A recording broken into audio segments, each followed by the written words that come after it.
Hello friends, నేను మీ Shanti. Welcome back to SRK fun and food. ఈరోజు మన రెసిపీ వచ్చేసి నోరూరించి బ్రెడ్తో ఒక మంచి డెజర్ట్ని చేసి చూపిస్తాను. మా ఇంట్లో అయితే ఈ స్వీట్ని అలా చేస్తే ఇలా ఈజీగా కంప్లీట్ చేసేస్తారు. నాకు అయినా మా ఇంట్లో వాళ్ళకి అయినా ఈ బ్రెడ్ పుడింగ్ అంటే చాలా ఇష్టం. అంత టేస్టీగా ఉంటుంది. అది కాక ఈ డెజర్ట్ చేసుకోవడం కూడా చాలా ఈజీ. వంట రాని వాళ్ళు కూడా చాలా ఈజీగా ప్రిపేర్ చేస్తారు. మీరు కూడా ఈ బ్రెడ్తో చేసే స్వీట్ డెజర్ట్ని తప్పకుండా ఒకసారి ట్రై చేయండి. చాలా బాగుంటుంది. మరి ఇంకెందుకు ఆలస్యం, సింపుల్గా చేసే ఈ బ్రెడ్ పుడింగ్ని ఈజీగా ఎలా తయారు చేసుకోవాలో చూద్దాం. ముందుగా ఒక బౌల్ తీసుకొని అందులోకి ఒక 2 టేబుల్ స్పూన్ వరకు కస్టర్డ్ పౌడర్ని తీసుకుందాం. అందులోకి మనం ఒక 3-4 టేబుల్ స్పూన్ వరకు మిల్క్ని యాడ్ చేద్దాం. ఇవి యాడ్ చేసిన తర్వాత ఇది మొత్తం బాగా కలిసేలాగా మిక్స్ చేద్దాం. ఇలా మిక్స్ చేసుకున్న తర్వాత నెక్స్ట్ స్టవ్ ఆన్ చేసి ఒక కడాయి పెట్టుకొని అందులోకి నేను 1/2 లీటర్ వరకు మిల్క్ తీసుకుంటున్నాను. ఈ 1/2 లీటర్ మిల్క్ తీసుకొని మనం బాగా బాయిల్ అయ్యేలాగా ఆ మిల్క్ అంతా బాగా బాయిల్ చేసుకోవాలి. ఇట్లా ఒక 2-3 పొంగులు వచ్చే వరకు బాగా బాయిల్ చేసుకోవాలి. ఇలా బాగా బాయిల్ అయిన తర్వాత ఇందులోకి నేను 1/2 కప్ వరకు షుగర్ని తీసుకుంటున్నాను.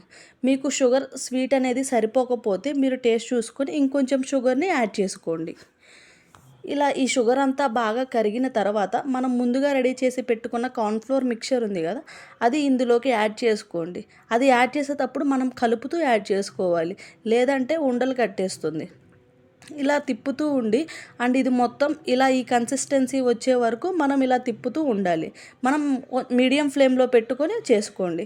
నెక్స్ట్ ఇది రెడీ అయిన తర్వాత ఆ లేయర్గా నెక్స్ట్ మూత పెట్టుకొని పక్కన పెట్టేసేయండి. నెక్స్ట్ మనం బ్రెడ్స్ తీసుకొని ఆ బ్రెడ్కి ఉన్న ఎడ్జెస్ ఉంటుంది కదా, అది మొత్తం కట్ చేసుకుందాం. ఇలా నేను చూపించే విధంగా అది కట్ చేసుకున్నాము అంటే కొంచెం మంచిగా టేస్ట్ ఉంటుంది స్వీట్ తినేటప్పుడు. మనం ఇలా అన్ని పీసెస్ని కట్ చేసుకోండి. మీకు ఎన్ని పీసెస్ కావాలంటే బ్రెడ్ పీసెస్ అన్నీ తీసుకోండి. నెక్స్ట్ నేను డ్రై ఫ్రూట్స్ సన్నగా తరిగి పెట్టుకున్నాను అన్నీ. ఇక్కడ నేను చూపిస్తున్నా మనం అది బ్రెడ్ అనేది ఎలా ఫిల్ చేసుకోవాలో. ఒక 2 బ్రెడ్స్ తీసుకోండి. అందులో ఫస్ట్ కిసాన్ జామ్ అప్లై చేయండి. ఇలా కిసాన్ జామ్ అప్లై చేసిన తర్వాత నేను ముందుగా తురిమి పెట్టుకున్న డ్రై ఫ్రూట్స్ ఇలా అప్లై చేస్తున్నాం. మనం ఇలా ఇవన్నీ అప్లై చేసామంటే మనం తినేటప్పుడు బాగా క్రంచీగా చాలా బాగా టేస్టీగా ఉంటుంది. నెక్స్ట్ ట్రూటీ ఫ్రూటీని కూడా యాడ్ చేస్తున్నా. మీకు ఇన్ కేస్ ఎవరికైనా ట్రూటీ ఫ్రూటీని మీకు నచ్చకపోతే అది స్కిప్ చేసి ఇంకా మీకు నచ్చిన డ్రై ఫ్రూట్స్ అనేది మీరు యాడ్ చేసుకోవచ్చు. ఇలా 2 బ్రెడ్స్ని ఇలా ఫోల్డ్ చేసి నెక్స్ట్ మనం ఒక ట్రే తీసుకుందాం. ఒక ట్రే తీసుకొని మనం ఇక్కడ మిల్క్ కస్టర్డ్ అనేది ఒక లేయర్ ఫిల్ చేద్దాం. ఇలా ఒక లేయర్ ఫిల్ చేసిన తర్వాత మనం ఆల్రెడీ ముందుగా రెడీ చేసి పెట్టుకున్న బ్రెడ్స్ ఉన్నాయి కదా, ఆ బ్రెడ్స్ మీకు ఎన్ని కావాలంటే అన్ని తీసుకోండి. నేను ఇక్కడ ఇంకొంచెం తీసుకొని వాటిని కూడా ఇలా డ్రై ఫ్రూట్స్ అండ్ ట్రూటీ ఫ్రూటీతో ఇలా ఫిల్ చేస్తున్నాను. ఇలా అన్నీ ఫిల్ చేసిన తర్వాత మనం ట్రేలో మనం మిల్క్ కస్టర్డ్ తీసుకున్నాం కదా, ఇలా ఆర్డర్లో మనం ప్లేస్ చేద్దాం. మీకు ఇంకొంచెం ఎక్కువ కావాలంటే మీరు ఇంకొంచెం ఎక్కువ బ్రెడ్ అయినా తీసుకొని సేమ్ ఇదే ప్రాసెస్లో చేయండి. ఇలా మొత్తం మనకి ట్రే అంతా సరిపోయేలా బ్రెడ్ పెట్టుకొని మనకి ఏ గ్యాప్ లేకుండా ఫుల్గా కస్టర్డ్ అనేది ఇక్కడ యాడ్ చేద్దాం. ఇలా ఫుల్గా మొత్తం కస్టర్డ్ యాడ్ చేసిన తర్వాత మళ్ళీ అగైన్ మనకి పైన డ్రై ఫ్రూట్స్తో ఇలా గార్నిష్ చేసుకుందాం. డ్రై ఫ్రూట్స్, ట్రూటీ ఫ్రూటీ నేను చెర్రీస్ కూడా యాడ్ చేస్తున్నాను. ఇక్కడ చెర్రీస్ కూడా చాలా టేస్టీగా ఉంటుంది. పిల్లలు కూడా చెర్రీస్ ఉంటే చాలా ఇష్టంగా తినేస్తారు కదా. ఇలా మొత్తం రెడీ చేసి పెట్టుకున్నాక కొంచెం చల్లారాక తినేసేయచ్చు డైరెక్ట్గా.